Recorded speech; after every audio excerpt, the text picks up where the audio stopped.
I never imagined that a simple request would mess my life so much, but that's exactly what happened when Pedro, my best friend, looked in my eyes and let out, "I need you to pretend to be my girlfriend."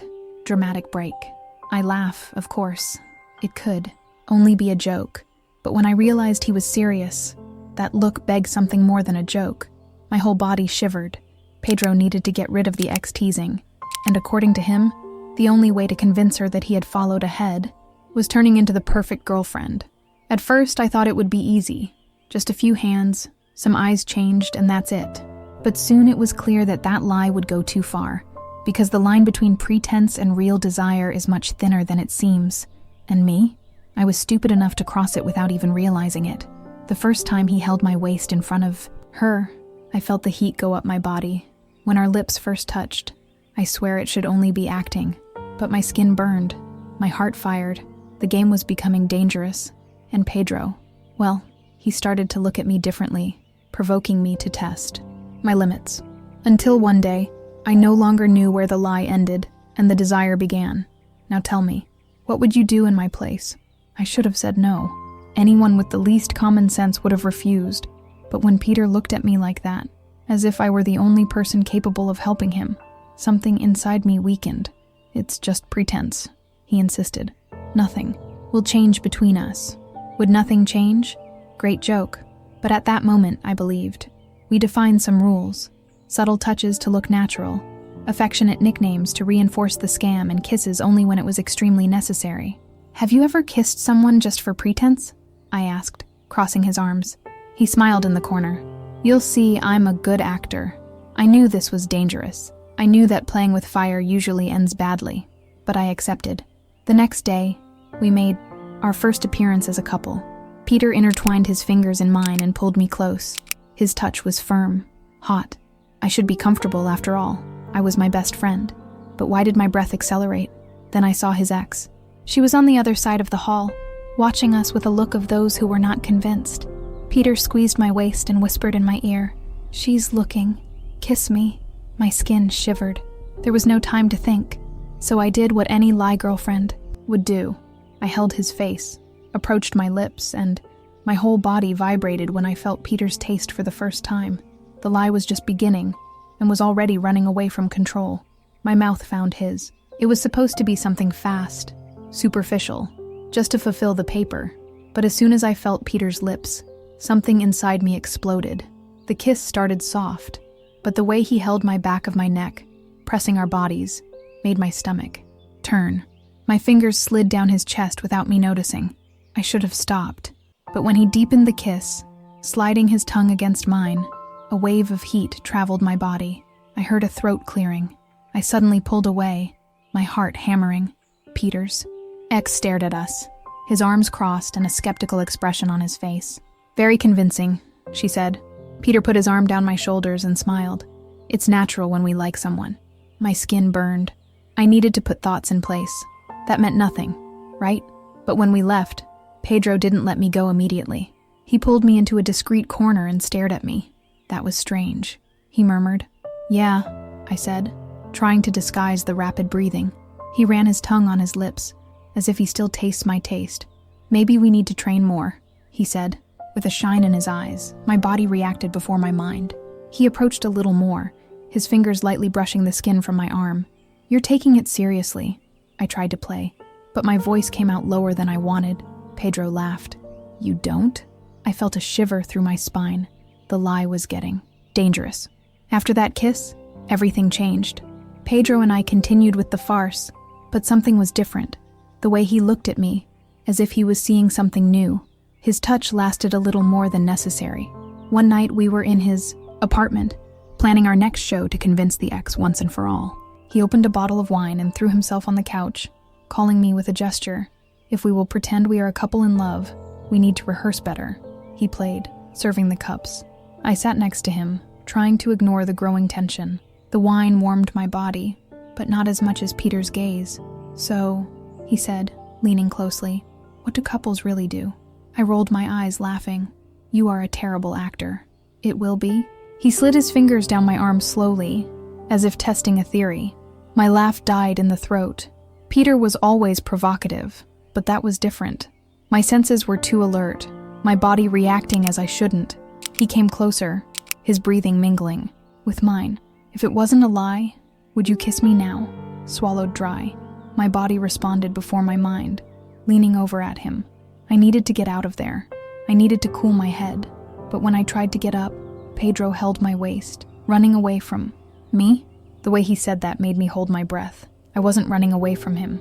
I was running away from myself. The lie was starting to seem true. After that night, something changed between us.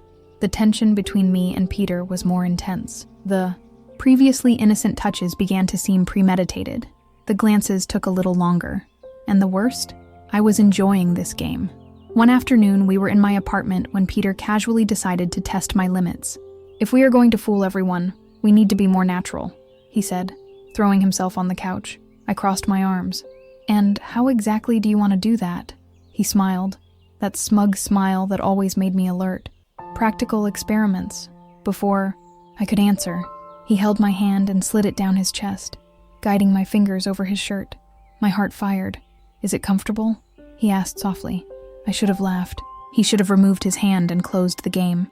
But something inside me wanted to test how far I would go. You are very convinced, I whispered, bringing my face closer to his. You like it, he countered. His smell, proximity, the heat of the body. Everything was dangerous. Peter slid his fingers down my thigh, dark eyes, analyzing every reaction of mine. If this were real, what would you do now? He teased. My chest climbed and descended fast. I had no answer, but before something happened, my cell phone vibrated on the table. I looked at the screen. It was his ex. I took a deep breath, trying to ignore the shiver that still traveled my skin. The game was getting too serious. I answered the connection with the accelerated heart.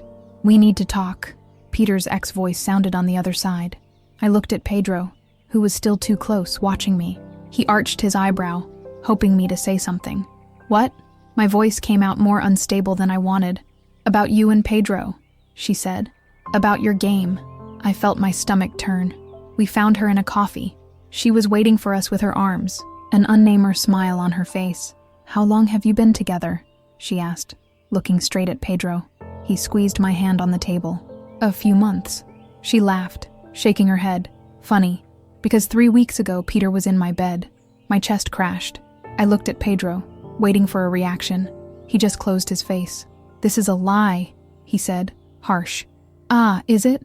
She pulled her cell phone and slid the screen toward me. A picture of him coming out of her building. Late at night. I felt my body cool. It was not possible. Are you going to deny that too? She teased, crossing her arms. Peter ran his hand over, his face, sighing. It's not what it seems, he murmured. My breath was heavy. My mind shouted that it was all a mistake, that it made no sense. But a question settled inside me. And if all this were a lie? To me too? My mind was in chaos. Pedro was looking at me, hoping that I believed him. But the image on her cell phone burned in my eyes. Say something, he asked, his voice urgently. I have nothing to say. I let go, getting up. I needed to get out of there, but he held my arm. Listen to me. I pulled hard, getting rid of the touch. You lied to me, Pedro.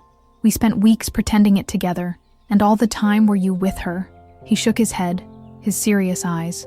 I wasn't with her. I went there because she called. Me said I needed to talk. I didn't tell because I knew you were going to react like that. Like this? My voice came out sharp. He looked at me deep, without hesitation. As if that were real to you too. My stomach sank. It doesn't change the fact that you lied, I countered, feeling your chest tighten. Pedro took a deep breath and ran a hand over his hair. If you want to end it now, I understand. He stepped back, as if preparing to see me leaving, but I didn't move. If you didn't feel anything, you wouldn't be so angry, he murmured, the low voice, loaded with something I didn't want to name. This has nothing to do. I rebelled too fast. Pedro smiled in his corner. It has everything to do. The silence between us weighed, because the truth was simple. I didn't want to go. Pedro would face me, waiting for me to say something, but I couldn't. My head was a chaos, and my heart beat so hard that it hurt. He sighed, running his hand through his hair. Do you really believe I would do this to you? I don't know what to believe anymore. My voice came out lower than I wanted. He stepped forward. If I wanted someone else, do you think I would still be here? Swallowed dry. I wanted answers. I wanted to understand what was happening. But before he could react, he held my face with both hands. Tell me you feel nothing, he challenged. The heat rose through my body. I should push it away. I should put an end to it. But then he kissed me. This time. There was no lie, no audience. It was just me and him. My mind shouted that it was wrong, that I needed to stop. But my body had other intentions. He deepened the kiss, his fingers squeezing my waist, pulling me closer. My skin was hot, my whole body responding to his touch. When we walked away, he whispered against my lips, "Now you have to choose. Or we stop it for good. Or you admit that you want as much as I do." My breathing was unstable, my head spinning. The game was over, and now it was all or nothing. The silence between us was deafening. Peter was still close, his dark eyes fixed on me, waiting for my answer. My breathing was unstable, my heart hollow in the chest. Everything inside me shouted that I should leave, put an end to this madness. But I didn't move. "Won't you answer?" He teased, his low voice, loaded with something that made a shiver through my spine. Swallowed dry, I knew what I needed to say. But then he slid his fingers down the side of my neck, the thumb tracing a slow path to my collarbone, and I surrendered. I threw myself against him, pulling him for another kiss, one that had no lie, no excuse.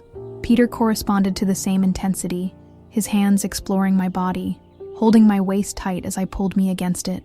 The desire was palpable, burned on the skin, in the touches, the way our breaths were interspersed. I wanted this from the first kiss, he murmured against my lips. I smiled, passing my fingers through his hair. "So why do we take so much?" Peter slid his lips down my neck, depositing slow kisses, making me arched my body against him. "Because I wanted it to be real," he confessed, squeezing my waist. My legs were weak, the heavy breath. He picked me up, holding me against the wall. The lie was over, and the truth has never been so good. The lie was over, but in the end, was it really a lie?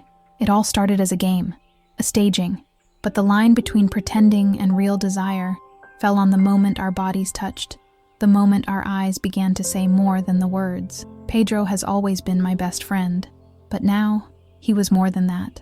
After that night, there was no return. I couldn't pretend that nothing had happened. I couldn't get back to what we were before. He held my face with his hands and smiled. "I think we spend too much time lying." I laughed, leaning my forehead at his. "I think so." The game was over, and I didn't know what would happen next. But for the first time, I was not worried, because deep down, from the beginning, this lie had already been the truth. If I had to go through the same way to get to this moment, I would. Do it all over again. And do you know what is funniest? In the end, no matter how it started, what matters is how it ended. Now it tells me, if it were with you, would you have resisted to the end? Or would you have surrendered before? Comment here below. I want to know your answer. And if you like this story, you already leave the like and subscribe to the channel, because that may have been the first, but it will not be the last.